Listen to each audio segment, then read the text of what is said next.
오늘 함께 보실 하나님의 말씀은 에베소서 2장 1절에서 10절 말씀입니다. 그는 허물과 죄로 죽었던 너희를 살리셨도다. 그때 너희는 그 가운데서 행하여 이 세상 풍조를 따르고 공중의 권세 잡은 자를 따랐으니 곧 지금 불순종의 아들들 가운데서 역사하는 영이라. 전에는 우리도 다 그 가운데서 우리 육체의 욕심을 따라 지내며 육체와 마음에 원하는 것을 하여 다른 이들과 같이 본질상 진노의 자녀이었더니 긍휼이 풍성하신 하나님이 우리를 사랑하신 그 큰 사랑을 인하여 허물로 죽은 우리를 그리스도와 함께 살리셨고 너희는 은혜로 구원을 받은 것이라. 또 함께 일으키사 그리스도 예수 안에서 함께 하늘에 앉히시니 이는 그리스도 예수 안에서 우리에게 자비하심으로써 그 은혜의 지극히 풍성함을 오는 여러 세대에 나타내려 하심이라. 너희는 그 은혜에 의하여 믿음으로 말미암아 구원을 받았으니 이것은 너희에게서 난 것이 아니요 하나님의 선물이라. 행위에서 난 것이 아니니 이는 누구든지 자랑하지 못하게 함이라. 우리는 그가 만드신 바라 그리스도 예수 안에서 선한 일을 위하여 지으심을 받은 자니 이 일은 하나님이 전에 예비하사 우리로 그 가운데서 행하게 하려 하심이니라. 아멘. 오늘 말씀을 통해서 우리들에게 주신 놀라운 구원의 선물에 대해서 살펴보고자 합니다. 에베소서 2장을 계속 펴두시고 함께 참조하시면서 들으시면 좋을 것 같습니다. 먼저 간단히 본문의 구조를 설명드리겠습니다. 오늘 본문 말씀은 크게 세 부분으로 나누어 볼 수가 있습니다. 첫 번째 부분이 1절부터 3절까지입니다. 이 첫 번째 부분에서는 초점이 우리의 과거의 상태, 죄된 상태, 구원받기 전의 상태에 있습니다. 즉 우리의 구원은 죄로부터의, 우리의 과거의 상태로부터의 구원이라는 점을 알려줍니다. 두 번째 부분은 4절에서 6절까지로 구원받은 성도의 현재 상태, 그리고 구원의 방법, 구원의 길에 대해서 말씀하고 있습니다. 즉 우리의 구원은 그리스도 안에서 믿음으로 말미암아 은혜로 받는 구원임을 말씀합니다. 마지막으로 7절에서 10절까지는 이 극적인 변화, 죄와 죽음의 상태에서 생명의 상태로 변화되는 이 변화에 이 큰 구원의 선물을 주신 하나님의 목적과 의도에 대해서 7절에서 10절까지 말씀하고 있습니다. 즉 우리에게 주신 이 구원은 우리로 하여금 착한 일을 하도록 만드는, 착한 일을 하는 새 피조물로의 삶으로 부르시는 구원입니다. 그럼 먼저 첫 번째 부분 2장 1절에서 3절을 통해서 구원받기 전에 우리의 상태를 먼저 살펴보도록 하겠습니다. 에베소서 2장 1절에서 말씀합니다. 그는 허물과 죄로 죽었던 너희를 살리셨도다. 이 말씀을 통해 우리들의 과거의 상태를 확인할 수 있습니다. 바로 죽음입니다. 허물과 죄로 죽었던 너희라고 말씀합니다. 우리들은 구원받기 전에 죽어 있었습니다. 이 죽음은 우리의 영원한 운명과 관련된 영적인 죽음입니다. 물론 우리들에게는 육체적인 죽음이 예정되어 있습니다. 예수님께서 재림하실 때 이 땅에 살아서 남아있을 신자들을 제외하면 모든 사람들이 이 땅에서 육체적인 죽음을 경험하게 됩니다. 그러나 이 육체적인 죽음이 끝이 아닙니다. 육체적 죽음 이후에 영원한 심판이 모두에게 기다리고 있습니다. 이 땅에서의 생명이 유지되는 이 기간 동안 그리스도 안에서 하나님과 화목하지 못한 사람들은 이 땅에서도 하나님 나라를 누리지 못할 뿐만 아니라 육체의 죽음 이후에 영원한 심판과 형벌을 받게 됩니다. 이 하나님과 화목하지 못한 상태, 생명의 근원이신 하나님과 분리된 상태, 따라서 성령 안에서 하나님 나라를 누리지 못하는 상태, 그리고 육신의 죽음과 함께 영원한 심판에 처하게 되는 상태, 이것이 오늘 1절에 죄와 허물로 죽어있는 상태입니다. 우리들도 구원받기 전에 이 죽음의 상태에 있었습니다. 비록 육체적으로는 유한한 생명이 아직 있었지만 영적으로는 완전히 죽은 상태였습니다. 죽은 사람은 아무 일도 할 수 없고 그저 부패해서 썩게 될 뿐입니다. 1절에서는 이 영적인 죽음의 원인에 대해서도 말씀해주고 있습니다. 바로 죄와 허물입니다. 먼저 첫사람인 아담이 하나님 앞에 죄를 지었습니다. 하나님께서는 선악과를 먹으면 정령 죽으리라 분명히 말씀하셨지만 아담은 선악과를 먹었습니다. 그리고 아담은 모든 인류의 대표이자 뿌리였기에 아담의 죄의 결과는 그 후손들인 우리들에게 그대로 전달되었습니다. 즉 정령 죽으리라 말씀하신 그 영적인 죽음의 상태, 또 이 죽음으로 인해서 부패하게 된 그 본성이 그 후손들인 우리들에게 그대로 다 전달이 된 것입니다. 그래서 모든 인간은 예외 없이 죄인으로 태어나고 실제로 계속해서 죄를 지으며 살게 되었습니다. 그리고 이 죄로 인해서 죄가 없고 거룩하신 생명이신 하나님과의 교제가 끊어지게 되었습니다. 이 상태가 아담과 하와뿐 아니라 우리들을 포함한 모든 인류의 상태였습니다. 이 영적인 죽음이 가져온 것이 인간 본성의 전적인 부패입니다. 우리는 선악과를 먹기 전에 아담의 상태와는 다른 완전히 부패한 본성을 가지게 되었습니다. 무엇보다도 이 부패한 본성은 우리의 마음과 관련되어 있습니다. 예레미야 17장 9절에서 부패한 인간의 마음에 대해서 말씀합니다. 만물보다 거짓되고 심히 부패한 것은 마음이라 누가 능히 이를 알리오마는. 즉 우리들의 부패한 마음은 만물보다, 이 세상의 어떤 것보다 그 무엇과 비교해도 더욱 속임이 가득하고 부정직하다고 말씀합니다. 우리의 마음이 거짓되다고 말씀합니다. 또한 우리 마음이 심히 부패하였다고 하면서 우리의 마음이 절망적으로 병들고 이제 악해져 있는 상태라고 말씀합니다. 인간의 마음은 도저히 고쳐서 새로 쓸 수 없을 정도로 부패하여 썩고 냄새나고 병들고 완전히 망가진 것입니다. 마음이 이런 상태에 있다면 그 열매는 어떠하겠습니까? 그 부패한 마음에 있는 것이 밖으로 나오게 되어 있습니다. 예수님께서도 죄의 본질적인 문제는 겉으로 보이는 행위의 문제가 아니라 바로 인간의 마음의 부패와 악함이라고 지적하시며 말씀하셨습니다. 마음에서 나오는 것은 악한 생각과 살인과 간음과 음란과 도둑질과 거짓 증언과 비방이니 이런 것들이 사람을 더럽게 하는 것이요. 또한 인간의 마음, 즉 인간의 모든 내면의 모든 것은 단지 한 부분만이 아니라 모든 면에서 감정, 의지, 지성, 양심 모든 면에서 부패하였습니다. 인간은 영원한 기쁨과 만족이 아닌 일시적인 정욕과 쾌락을 원하고 그것들에 충동적으로 끌리게 되었습니다. 인간에게는 분명 자유의지가 있지만 부패한 인간의 마음은 이미 선과 의가 아니라 죄와 악으로 완전히 기울어져 있기에 인간은 자신이 좋아하고 원하는 그 죄들을 자신의 의지로 짓는 상태가 되었습니다. 인간의 의지는 죄의 지배를 받고 있습니다. 또한 부패는 지적인 부분, 이성에도 영향을 미쳤습니다. 인간의 이성과 지성 역시 부패했습니다. 인간이 성령의 조명하심과 함께 하나님의 말씀을 따라서 생각하지 않을 때 인간은 끊임없이 자신의 죄와 연약함에 대해서는 정당화하고 스스로 자의 자리에 서게 됩니다. 또한 인간의 생각은 항상 자기중심적이고 주관적이어서 명백한 사실조차 제대로 인지하거나 이해하지 못할 때가 무수히 많고 자기 마음대로 상황과 사실을 해석하게끔 되어버렸습니다.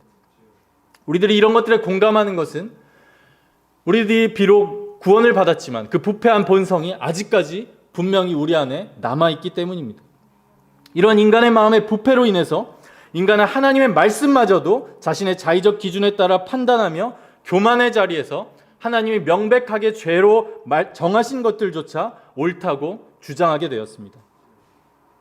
인간은 유일한 빛이요 말씀이신 그리스도를 인격적으로 그리고 절대적으로 의지하는 가운데 하나님의 말씀에 대한 믿음 안에서 그 말씀의 지도를 받을 때만 올바로 생각하고 사고할 수 있습니다.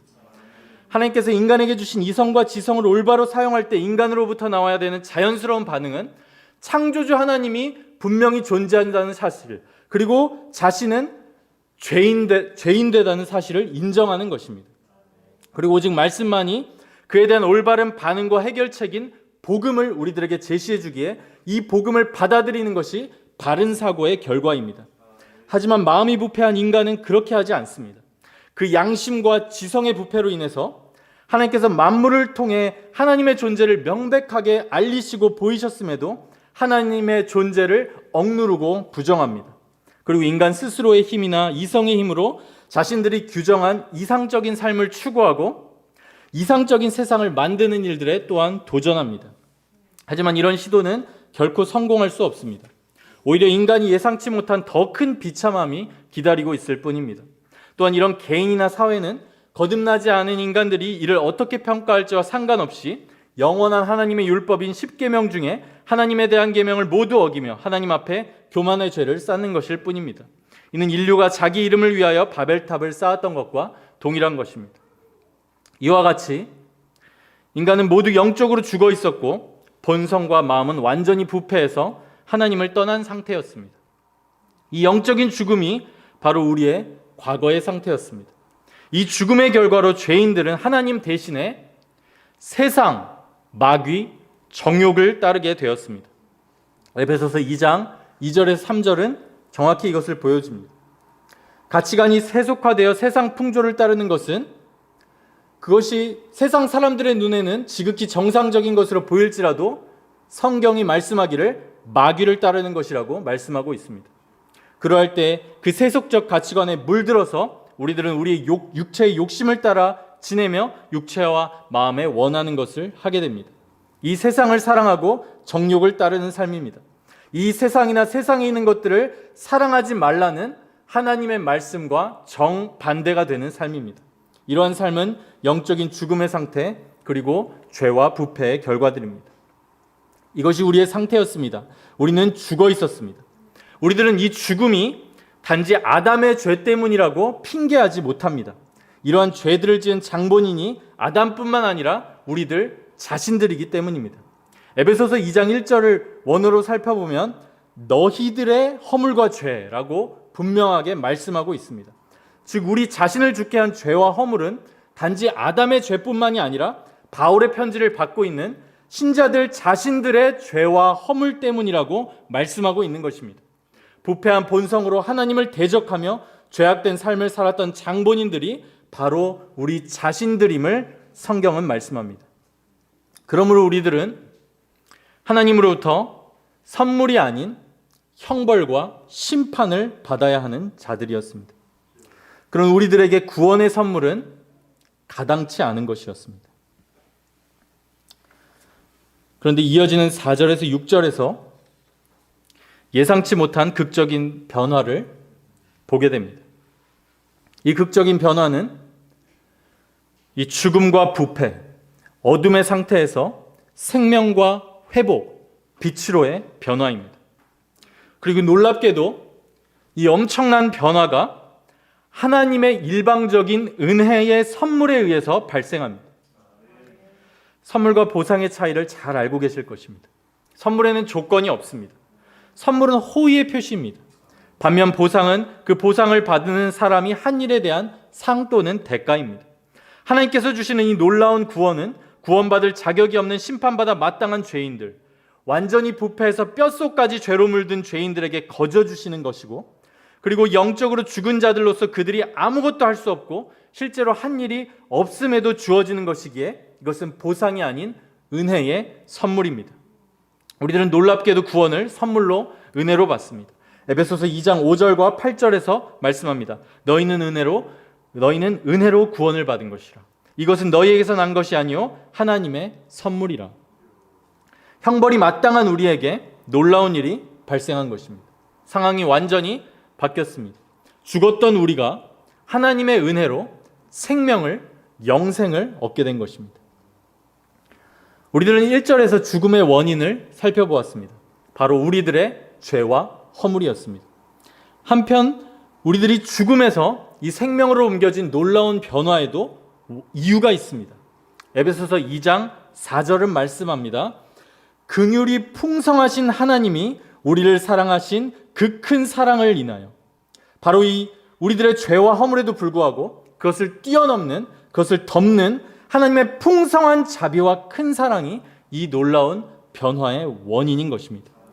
하나님의 긍휼과 사랑 때문에 우리에게 구원이 은혜로 주어졌습니다. 하나님의 이 놀라운 사랑은 이 죄로 가득한 전적으로 부패하고 타락한 세상을 위해 그 사랑하는 유일한 독생하신 아들을 주시는 것으로 드러났습니다. 우리가 잘 아는 요한복음 3장 16절이 이것을 말씀합니다. 하나님이 세상을 이처럼 사랑하사 독생자를 주셨으니 이는 그를 믿는 자마다 멸망하지 않고 영생을 얻게 하려 하심이라. 하나님의 사랑으로 인하여 영생으로 이르는 구원의 길이 아들 예수 그리스도를 통해서 나타났습니다. 이어서 에베소서 2장 5절에서 6절을 통해 우리들의 구원받은 상태가 이 예수 그리스도께서 이루신 일과 아주 밀접하게 관련되어 있음을 알 수 있습니다. 5절에서 6절은 이렇게 말씀합니다. 허물로 죽은 우리를 그리스도와 함께 살리셨고 또 함께 일으키사 그리스도 예수 안에서 함께 하늘에 앉히시니, 여기에 반복되는 표현이 있습니다. 그리스도와 함께입니다. 죄와 허물로 죽어있던 우리들을 그리스도와 함께 살리셨고 그리스도와 함께 일으키셨으며 그리스도와 함께 하늘에 앉히셨다고 말씀하고 있습니다. 즉 죽었던 우리들이 그리스도와 연합하여 하나가 되어 생명을 얻고 그분과 함께 하늘에 이미 거하는 자가 된 것입니다. 이 연합은 믿음을 통한 연합입니다. 즉 그리스도와 그분이 이루신 일을 믿음으로 그리스도와 하나가 되는 것입니다. 그리스도께서는 우리의 죄와 허물 때문에 십자가에서 대신 죽으셨습니다. 하지만 장사된 지 사흘 만에 부활하셨고 하늘에 승천하셨으며 지금 하나님 보좌 우편에 앉아 계십니다. 이 그리스도, 그리고 그리스도께서 나를 위하여 이루신 일을 믿을 때 그분을 나의 왕이요 구세주, 지금도 나를 위하여 살아 역사하시며 중보하시는 대제사장으로 영접할 때 우리는 그리스도와 함께 살아나며 그리스도와 함께 일어나고 함께 하늘에 앉게 됩니다. 여기서 우리는 우리의 구원이 그리스도 안에서 그분이 이루신 일들, 즉 그리스도의 죽으심과 부활 그리고 승천으로 이미 완성되었음을 확인하게 됩니다. 우리는 그리스도를 믿는 믿음 안에서 흔들리지 않은 구원과 영생을 이미 얻었습니다. 이 구원은 그리스도께서 완전히 이루신 완성하신 일을 근거로 믿음으로 말미암아 얻는 구원입니다. 우리의 어떠함 때문에 받는 구원이 아닙니다. 그리스도께서 이미 이 일들을 다 이루셨습니다. 따라서 우리의 믿음은 아주 불안하고 상황에 따라서 달라지는 나 자신이나 또 아주 신뢰하지 못할 만한 어떤 불안한 대상에 대한 믿음이 아니라 완전하신 하나님의 아들인 그리스도와 그분께서 친히 역사 속에서 완성하신 사역을 믿고 받아들이는 믿음입니다. 따라서 우리의 믿음의 대상이 그리스도이기 때문에 그분을 믿는 믿음 안에서 우리들은 이미 완성된 그 구원의 확신을 잃지 않을 수 있고 또 설령 넘어지더라도 그 그리스도 때문에, 그리스도를 믿는 믿음이기 때문에 항상 다시 일어설 수 있는 것입니다. 우리들은 이 모든 것을 은혜로 선물로 받게 되었는데 또한 믿음을 통해서 믿음으로 말미암아 받습니다. 여기서 잠시 믿음에 대해서 살펴보기를 원합니다. 참된 믿음에는 세 가지가 요구됩니다. 먼저 바른 내용입니다. 그 내용은 결국 복음을 의미합니다. 일단 바른 내용이 전제되어야 참된 믿음입니다. 둘째로 이 바른 내용에 대한 지적인 동의입니다. 그 내용을 지적으로 이해하고 그 내용이 참임을 스스로 인정하는 것입니다. 그리고 마지막으로 복음이 제시하는 구원의 유일한 길인 그리스도에 대한 인격적인 신뢰와 의존입니다. 그러므로 참된 믿음에는 바른 내용으로서의 복음에 대한 지적인 동의와 함께 반드시 그리스도를 향한 인격적인 신뢰와 의존이 동반됩니다. 즉 우리들의 구체적인 상황과 일상 속에서 인생의 크고 작은 문제들과 고난, 환난, 또 믿음의 시험 앞에서 우리들의 유일한 중보자시오 온 땅의 왕이신 그리스도만을 의지하는 것, 그리고 실제로 그분만을 의뢰함으로 그분을 의뢰하는 것은 그분께 순종하는 것으로 드러나고 우리의 일들과 인생을 그분께 순종함으로 그분께 의탁하는 것, 이것이 참 믿음의 중요한 요소입니다. 구원은 이 인격적 신뢰를 포함하는 참된 믿음에서 옵니다. 또한 이 세 가지 요소는 불가분의 관계에 있습니다. 즉 우리들의 죄를 고백하고 그리스도와 그분이 이루신 일을 진실로 믿을 때 우리는 당연히 인격적으로 그리스도를 신뢰하게 되며 인격적으로 그분에 대해서 알고 또 교제하게 됩니다. 그리고 바른 관계 안에서 즉 그리스도를 우리의 주인이자 왕으로 모시면서 그분을 섬기며 그분께 순종하게 됩니다. 우리들은 그리스도 안에서 믿음으로 말미암아 구원을 받았습니다. 이것이 우리들의 현재의 상태입니다. 죽어있던 우리가 살아났고 죄가 사해져서 심판을 면하게 되었으며 생명의 능력으로 부패한 본성이 변화되며 죄를 이기는 삶을 살아갈 수 있게 되었습니다. 그리스도를 의지하며 항상 그분과 인격적으로 교제할 수 있게 됐고 이를 통해서 하나님의 어떤 분이신지 알고 교통하며 그 교통하는 것 그 자체인 영생을 얻게 되었습니다. 하나님께서 우리에게 그리스도 안에서 이 놀라운 구원의 선물을 준비하셨습니다. 이제 마지막으로 세 번째 부분 7절에서 10절을 통해 이러한 구원의 선물을 주신 목적에 대해서 살펴보겠습니다. 누군가를 위해 특별한 선물을 준비해 보신 경험이 모두 있으실 겁니다. 우리들이 누군가를 위해 선물을 준비하는 이유는 상대방을 향한 감사, 사랑, 친밀함, 우리의 마음을 표현하기 위함입니다. 이와 같이 첫째로 하나님의 선물은 우리를 향한 하나님의 마음을 보여줍니다. 하나님께서 우리를 향한 마음을 구원의 선물을 통해 표현하셨습니다. 에베소서 2장 7절에서 말씀합니다. 이는 그리스도 예수 안에서 우리에게 자비하심으로써 그 은혜의 지극히 풍성함을 오는 여러 세대에 나타내려 하심이라. 이 하나님의 구원의 선물이 하나님의 은혜의 지극히 풍성함을 나타내고 보여주고 드러내고 있습니다.